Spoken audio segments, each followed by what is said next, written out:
El siguiente segmento tiene contenido o opinión.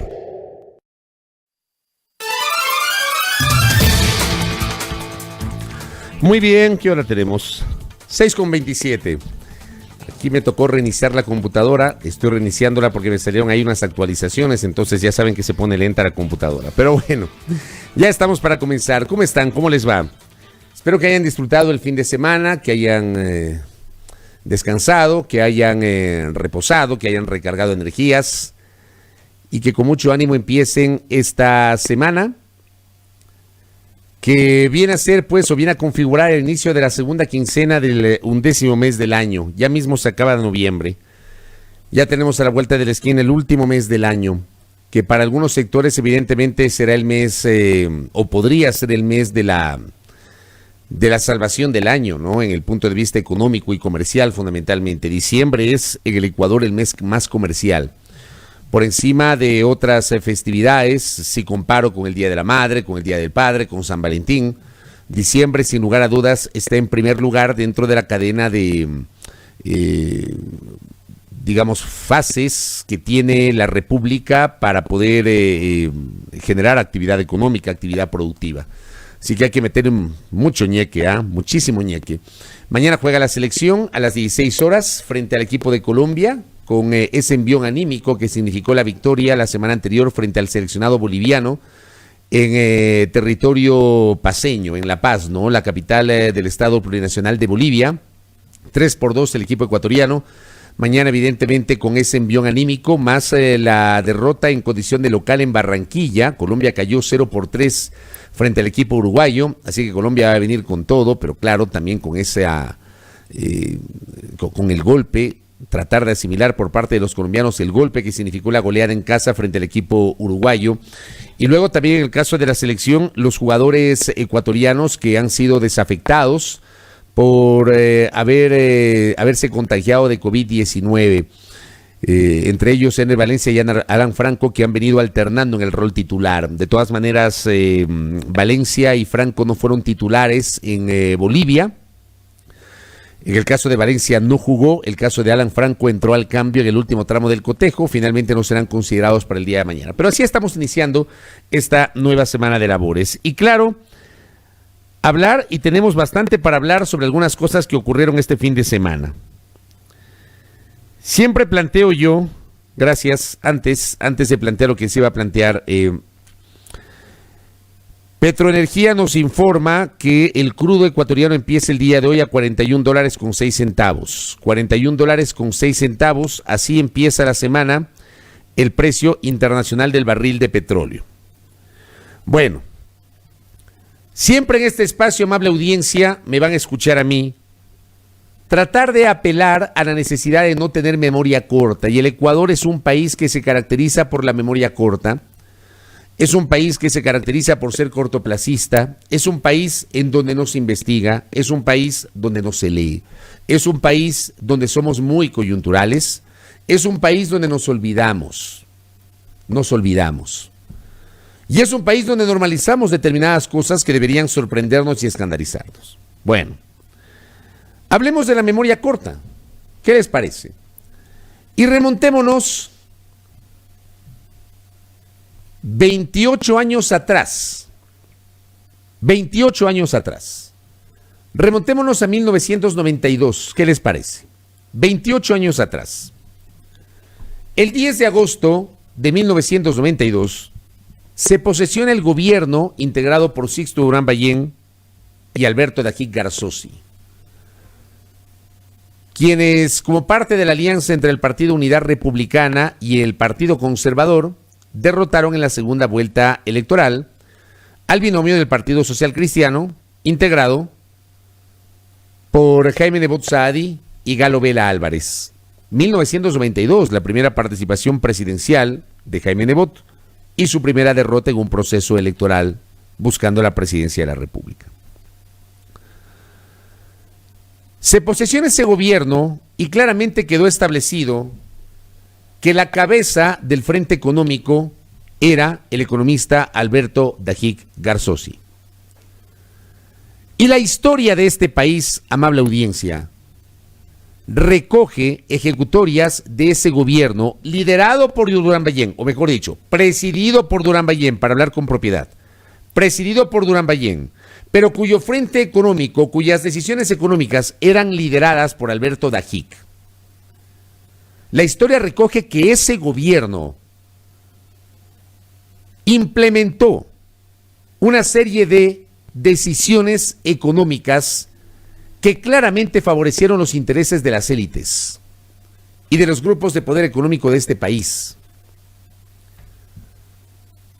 Ese gobierno tenía todo un plan de privatizaciones que comenzó con la venta de Ecuatoriana de Aviación, que en aquel tiempo era la línea de bandera de este país.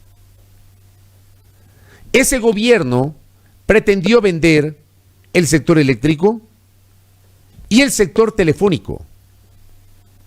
Y ese gobierno intentó, obviamente, fortalecer la participación del sector privado en la explotación de los recursos naturales. No tengamos memoria corta, pero tal vez la decisión que más se recuerda de ese gobierno, amable audiencia, presidido por Durán Ballén, cuyo frente económico era liderado por Alberto Dajic, tal vez la decisión que más se recuerda es aquella que significó la aprobación de una ley general de instituciones del sistema financiero ecuatoriano. 1994. Esa ley que fue impulsada por el Ejecutivo y aprobada por el Congreso de la época, y ya vamos a hablar del Congreso de la época y su relación con el entonces vicepresidente de la República. Ese Congreso de 1994 aprobó la Ley General de Instituciones del Sistema Financiero Ecuatoriano, que flexibilizó esa ley, flexibilizó los controles a las instituciones del sistema financiero. Tanto más que durante los años subsiguientes a 1994, muchas sociedades financieras, sin acreditar la correspondiente solvencia patrimonial y de liquidez, se convirtieron en bancos. Sociedades financieras pequeñitas terminaron convirtiéndose en bancos. Ya aparecieron pues algunos bancos ahí, ¿no? El Banco Finagro, el Banco Unión, el Banco del Occidente, el Banco Omex, por mencionar algunos ejemplos. Y otros bancos que ya tenían cierta tradición en la República, frente a esa flexibilización de los controles, empezaron a enfrentar problemas y terminaron cayendo. El Banco de la SUAY, el Banco del Tungurahua, el Banco de Crédito. Pero aquí tenemos memoria corta y nos olvidamos de lo que pasó en 1994. Una reforma que fue impulsada por el economista Alberto Dajic Garzosi. Tal vez la que más se recuerda. Dajic fue el corresponsable, y él lo sabe, el corresponsable de la aprobación de esa Ley General de Instituciones del Sistema Financiero Ecuatoriano. Esa ley flexibilizó los controles a la banca. Y el primer banco que cae es el Banco Continental. Ese es el primer banco que cae. De ese banco, uno de los propietarios, ese banco pertenecía a la familia Ortega Trujillo, Ortega Moreira y luego Ortega Trujillo. Leonidas Ortega Moreira era el patriarca del Banco Continental y sus hijos, los hermanos Ortega Trujillo, fueron los herederos de esa institución financiera. Uno de ellos fue superintendente de compañías en el gobierno de Durán Ballén. Ese banco quebró, ese banco cayó. Y con el Banco Continental empezó pues la espiral de bancos que empezaron a caer a partir de la aprobación de la Ley General de Instituciones del Sistema Financiero. Como aquí tenemos memoria corta en el Ecuador, aquí nos olvidamos, por ejemplo, de la quiebra del Banco del Progreso, el banco más grande de la República, el que pagaba la más alta tasa de interés por depósitos a la vista. Justamente por aquello, resulta que hubo gente, jubilados, que recibieron sus pensiones y que depositaron en el Banco del Progreso. Hubo gente despedida en el gobierno de Maguad, en los primeros meses del gobierno de Maguad,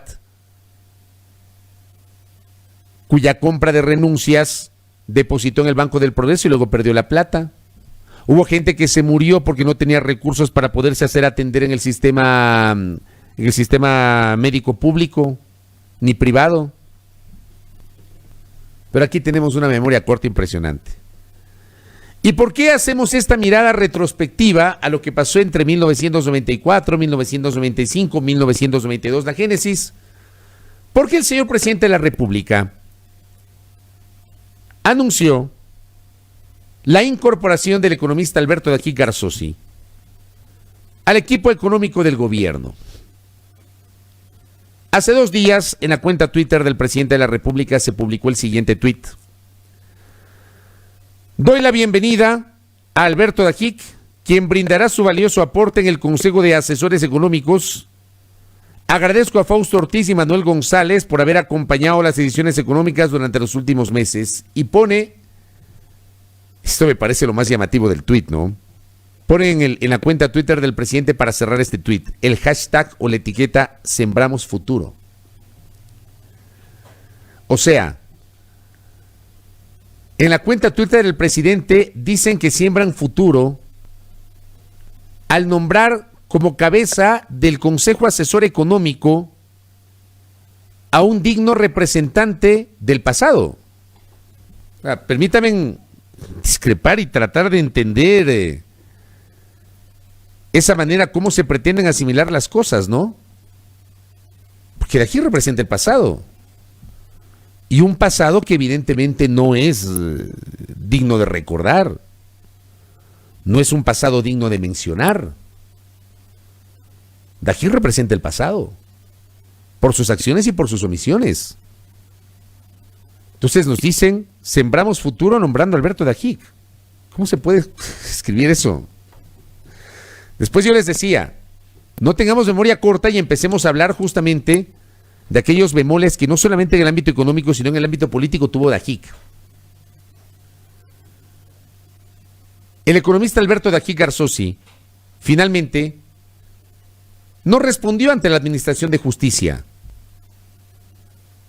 por las acusaciones que se vertieron en su contra sobre supuesto mal manejo de gastos reservados de la Vicepresidencia de la República. Dajic fue señalado como un perseguido político por Febres Cordero y su combo. Perseguido político. A ver, denme un segundo que ya se me prendió la computadora. Así que ahora sí ya tenemos, ya puedo leerles incluso. Leerles. ¿Ah?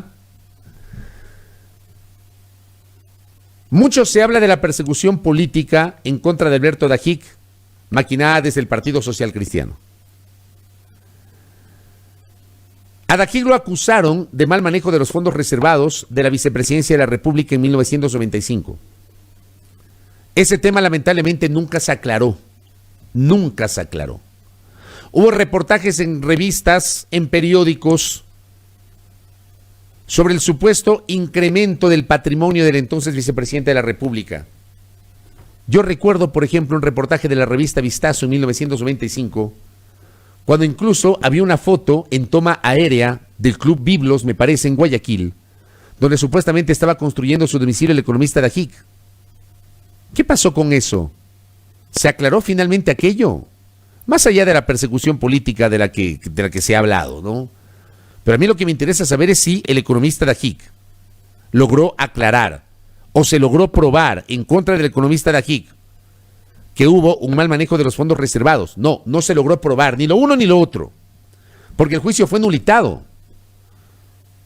Y aquí también hay que decir las cosas y llamarlas por su nombre. Aquí se ha dicho que Correa lo indultó o Correa le dio la amnistía. Falso. Falso. Correa pidió la amnistía a la Asamblea Nacional y en la Asamblea no le pararon bola. Vamos a ver la fecha exacta. El 10 de agosto del año 2010, el 10 de agosto del 2010, durante su informe a la Nación de la época, porque en ese tiempo el presidente daba el informe a la Nación en la Asamblea Nacional el 10 de agosto, pidió la amnistía para el economista Alberto Dajic Garzosi. Diario El Universo publicaba: Correa pide la amnistía para Dajic. El presidente Rafael Correa esperó hasta el final de su informe a la Nación para solicitar a la Asamblea la amnistía para el ex vicepresidente Alberto Dajic, anunciar el envío de leyes productivas y profundizar sus críticas a la dirigencia indígena y a sectores de izquierda. Dijo que pedía la amnistía para Dajic porque no puede ser indiferente a la persecución política que hubo en el pasado. Tengo inmensas diferencias ideológicas con él, pero esto jamás impedirá que exprese mi convencimiento de que es un hombre honrado, víctima del odio y de la barbarie que en ese momento dominaban el país. Dajic, ex vicepresidente de Sixto Urán Ballén, permanece exiliado en Costa Rica desde hace 15 años, decía la nota en 2010. Salió del país el 12 de octubre de 1995 tras ser acusado de mal manejo de fondos reservados. Regresó 3 días en abril del 2005 porque el entonces presidente de la anterior Corte Suprema de Justicia, Guillermo Castro, el Pichi, anuló el juicio en su contra. En 2007, el titular de la Corte, Jaime Velasco, reactivó el caso y declaró inexistente lo actuado por Castro. Dice, a inicios de agosto del 2010, Dajic participó por videoconferencia en un evento de la Federación Interamericana Empresarial. Su hermano Álvaro Dajic asesoró al mandatario en temas ambientales. Esto publicó El Universo el 11 de agosto del 2010. ¿Saben cuándo la Asamblea Nacional tramitó la amnistía de Dajic? Nunca. Nunca. Yo era reportero en TC Televisión ese año. Y estuve en la sesión de la Asamblea cuando el presidente de la República propuso la amnistía. E hice reacciones con legisladores. Los propios legisladores de Alianza País se declararon sorprendidos. Sobre todo los más radicales. Sorprendidos por la propuesta del presidente de la República, por las diferencias ideológicas y políticas que tenían. La Asamblea nunca tramitó la amnistía de Dajic. Así que es falso que Correa lo indultó. Es falso que la Asamblea lo amnistió. Que Correa propuso la amnistía que nunca pasó. ¿Saben por qué Dajic regresó? Siempre les he dicho que revisemos para no hablar de memoria y no creer todo lo que publican y lo que dicen. Les voy a dar el dato exacto.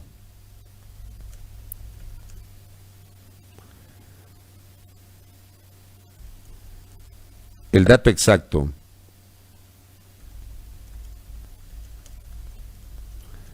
Sobre el retorno de Dajic. 1 año y pico después, ojo con las fechas, el 10 de agosto del 2010 Correa plantea la amnistía de Dajic a la Asamblea. Durante 1 año y agosto, septiembre, octubre, noviembre, diciembre, 1 año 4 meses, la Asamblea no tocó el tema de la amnistía. El 22 de diciembre del 2011, la primera sala de lo penal de la Corte Nacional de Justicia levantó la orden de prisión contra Dajic. Pues yo digo, ojo con las fechas. 22 de diciembre del 2011, juez quita orden de prisión a Dajic. La primera sala de lo penal de la Corte Nacional de Justicia sustituyó la prisión preventiva que pesaba en contra del ex vicepresidente Alberto Dajic. Dajic tendrá que presentarse en la Secretaría de la Sala para su juzgamiento. La resolución fue dictada por el juez Hernán Ulloa. Esa resolución que emitió el juez fue tras el escrito que presentó Dajic en el que pidió a la sala la sustitución de medidas para presentarse al juicio. Ulloa dispuso a la policía que se abstenga de capturarlo y ordenó que al siguiente día hábil de haber ingresado al Ecuador se presente ante la sala y luego tendrá que hacerlo cada 15 días. 22 de diciembre del 2011. Y vamos al 2012. ¿Qué les parece? El 20 de enero del 2012, la Corte Nacional de Justicia anuló el juicio de Alberto Dajic. La primera sala de lo penal de la Corte Nacional de Justicia declaró la nulidad de todo lo actuado en el caso Alberto Dajic. El ex vicepresidente fue enjuiciado por el tema de los gastos reservados. Dajic estaba acusado de peculado y malversación de fondos y regresó el pasado 26 de diciembre. Ojo, el 22 de diciembre le levantan la orden de prisión. Dajic regresa el 26 de diciembre del 2011. Y el 20 de enero del 2012 se archiva el juicio de Dajic. Dajic había salido la mañana del viernes 23 de diciembre de Costa Rica a Cali. El ex vicepresidente arribó a Quito por control migratorio y luego se trasladó hasta Guayaquil, donde reside su familia. El proceso establecía que la orden de prisión que pesaba en contra del peticionario Alberto Dajic fue dictada el 11 de octubre de 1995, es decir, transcurrieron 16 años desde que Dajic se fue y regresó. Siendo inadmisible la medida cautelar, tenga una duración mayor a la pena establecida por la infracción que se le atribuye, es decir, peculado. Y el 25 de abril del 2013 quedó definitivamente archivado el juicio penal en contra de Dajic. ¿Por qué les hago toda esta mirada retrospectiva? Porque es falso que Correa le indultó a Dajic. ¿Que Correa pidió a la Asamblea la amnistía? De acuerdo. O sea, eso es innegable. Lo hizo en un informe a la Nación. Y luego ese pedido se tradujo justamente o se formalizó en un documento que llegó a la Asamblea Nacional. Pero Correa no lo indultó. Entonces no hablemos lo que no es. Ahora, habrá una discusión respecto del manejo de las cortes que tendrán algunos. Bueno, o sea, separemos las cosas, como siempre he dicho. Correa no indultó a Dajic. La Asamblea no tomó en cuenta el pedido de amnistía que propuso el presidente de la República a Dajic. Y lo que ocurrió fue una decisión de la Corte Nacional de Justicia a favor de Dajic. ¿Por qué hago toda esta mirada, amable audiencia? Además, porque nunca se supo en derecho si hubo mal manejo de los gastos reservados de la vicepresidencia de la República en el gobierno del entonces presidente Durán Ballén con su vicepresidente Alberto Dajic Garzosi. Y nunca quedó claro, por ejemplo, porque no se le dio seguimiento, porque nuestros políticos son así y porque el Ecuador tiene una memoria pero extremadamente corta, queridos amigos y amigas. La génesis de lo que pasó en 1995, que yo les he leído en varias ocasiones. La columna publicada por el periodista Jorge Vivanco Mendieta, que daba cuenta justamente de cómo desde el Estado ecuatoriano, desde el gobierno ecuatoriano, se destinaban recursos para comprar diputados a cambio de la aprobación de leyes. Quiero ver si encuentro aquí el artículo de Vivanco, que lo tenía en algún sitio en mi computadora. Veamos si es este. En algún lugar tenía mi computadora. El artículo de Vivanco, que se los he leído a algunos de ustedes en varias ocasiones.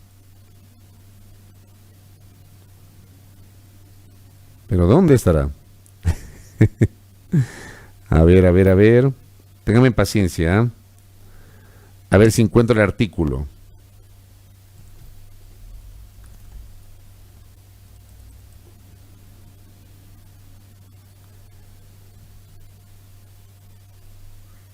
Bueno, ya lo voy a buscar porque no lo encuentro, no me aparece por aquí.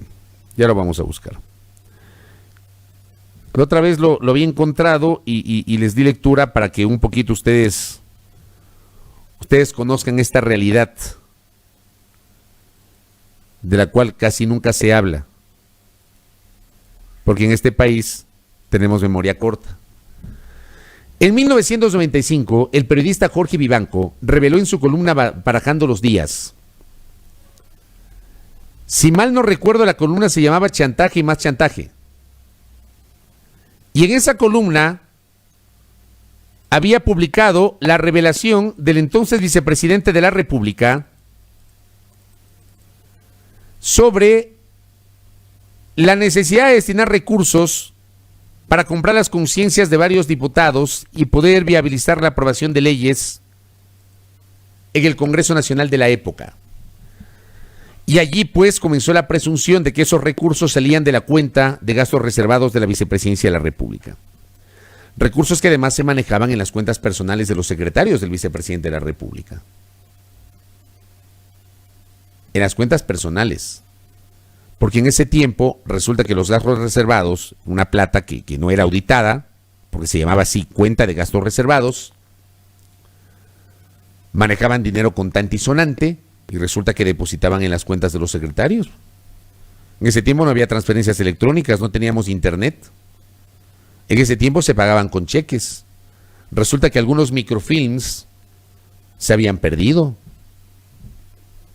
De esto nadie habla. Entonces, a ver si también hablamos de eso, ¿no? ¿Qué les parece? Si también se habla de eso. Él es el economista Alberto Dajic, que hoy se presenta o ha sido designado como integrante del Consejo Asesor del Presidente de la República. Pero vamos más allá. Ya he hecho esta mirada retrospectiva. Yo no sé si Dajic es culpable o inocente de los delitos que se le imputaron, por si acaso. Yo lo que estoy haciendo notar es que el economista Dajic nunca respondió ante la justicia y nunca se pudo establecer si efectivamente sobre el economista Dajic hubo un delito, que significa la disposición arbitraria de fondos públicos. Sobre el tema del mal manejo de los gastos reservados, además, por ejemplo, fue enjuiciado Abdalá Bucaram Ortiz y el expresidente de la República no respondió ante la justicia por ese tema. Se fue del país y regresó 20 años después cuando el juicio ya había prescrito. E igualmente el economista César Verduga Vélez, quien fue ministro de Gobierno en el interinazgo del doctor Fabián Alarcón Rivera, que igualmente fugó del país y que no respondió sobre el supuesto mal manejo de fondos reservados del Ministerio de Gobierno. Este país tiene memoria corta. Tiene memoria corta y además los pájaros disparan contra las escopetas, como lo hace recurrentemente el abogado Abdalá Bucaram Ortiz, que ayer, entiendo, ha insultado y ofendido a una colega periodista con quien me solidarizo, con Alondra Santiago, que fue salvajemente insultada y ofendida por el expresidente, que no cesa de utilizar sus redes para ofender. Es terrible. O sea, en lugar de debatir con argumentos, lo que hace es insultar e insulta a mujeres. Así que me solidarizo aprovechando esta parte con la colega Alondra Santiago. Pues son temas que no se aclararon. Dejemos ese tema. ¿Y qué decía yo el fin de semana?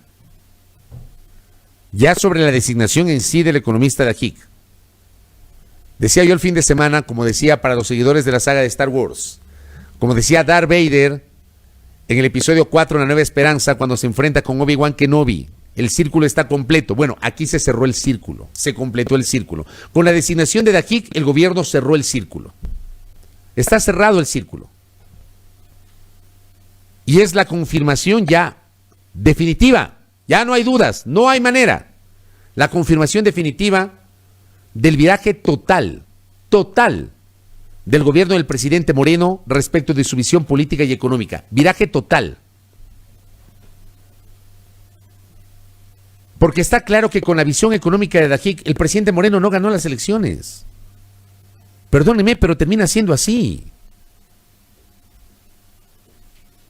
Con la visión del economista Martínez, del economista Mauricio Pozo, del economista Dajic, con esas visiones económicas, el presidente Moreno no ganó las elecciones.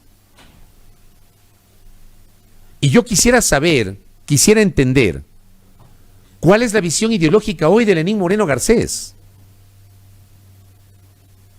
Porque está claro que el presidente Moreno no es un hombre de izquierda. Y está claro que el presidente Moreno no es un hombre del centro hacia la izquierda. No lo es. Yo pensaba que sí, por su pasado político, porque fue parte del MIR, porque fue cercano a gente de la izquierda de este país. Yo llegué a pensar que el presidente Moreno era un hombre de izquierda. Y más allá de si se sea de izquierda o de derecha, creo que la discusión no es esa. Es la manera como se ha generado esta metamorfosis. Que yo respeto mucho las convicciones de la gente, aunque no las comparta. Yo, por ejemplo, sobre el economista Dajic, acabo de hacer una mirada retrospectiva. Yo respeto su visión ideológica, no comparto su visión ideológica, para nada, para nada. Está en las antípodas, la visión del economista Dajic y la formación del economista Dajic está en las antípodas de la humilde opinión que tiene uno sobre la materia económica, que no la conozco a profundidad, obviamente. Pero yo en lo personal no comulgo con la visión de Dajic, pero Dajic es un hombre que por lo menos a lo largo de su vida se ha mantenido coherente con su visión. El economista Mauricio Pozo es un hombre que se mantiene coherente con su visión. Pero por supuesto, Y yo sí valoro eso. Lo que a mí me llama la atención es la manera tan fácil con la que hay gente que se cambia de la derecha a la izquierda o de la izquierda a la derecha, pero con una facilidad como cambiarse de camiseta. Y las convicciones, y la formación, y los valores, y el pasado político. Al día de hoy, creo que es importante saber cuál es la orientación ideológica del presidente de la República y cuál es la orientación ideológica de su gobierno, en donde prácticamente ya no queda nadie vinculado a la izquierda ideológica de este país. Prácticamente no queda nadie. Mi punto es, se ganó con un plan de gobierno y con un discurso, y en el camino se ha gobernado con otro plan de gobierno y otro discurso hasta llegar al día viernes pasado, cuando ha designado como miembro o como cabeza de su consejo asesor económico a un personaje que la historia recoge en este país, un personaje que incluso fue calificado en su momento como terrorista económico, porque así lo llamaban al economista de Ajic, por sus ejecutorias en materia económica. No tengamos memoria corta, querida audiencia, no la tengamos. No la tengamos. Investiguemos para tener una visión crítica y no hablar desde las antipatías o simpatías y desde los sesgos o animadversiones. Porque incluso se puede discrepar, pero con argumentos. Y estos son mis argumentos. Puedo estar equivocado, pero es apenas la visión de quienes hablan. Con la presencia del economista Alberto de Ajic Garzosa en el equipo económico del gobierno del presidente Moreno se ha cerrado el círculo. Y está claro que este gobierno, que hace rato no se presentaba como un gobierno del centro hacia la izquierda, es un gobierno entregado totalmente a la derecha ideológica de este país. ¿Que eso es legítimo? Desde mi punto de vista, no, no es legítimo. ¿Por qué? Porque ganó con otro plan las elecciones. Porque si hubiese ganado con un plan vinculado a la derecha ideológica, por supuesto que sería legítimo. Pero cambiar en el camino tanto, de manera tan radical y dar un giro de 180 grados, pasarte de un extremo a otro, para mí no tiene sentido, de verdad, no tiene sentido, no tiene sentido. A mí me ha sorprendido, entre comillas, me ha sorprendido la designación de Ajic, pero bueno, les dejo ahí para el debate público.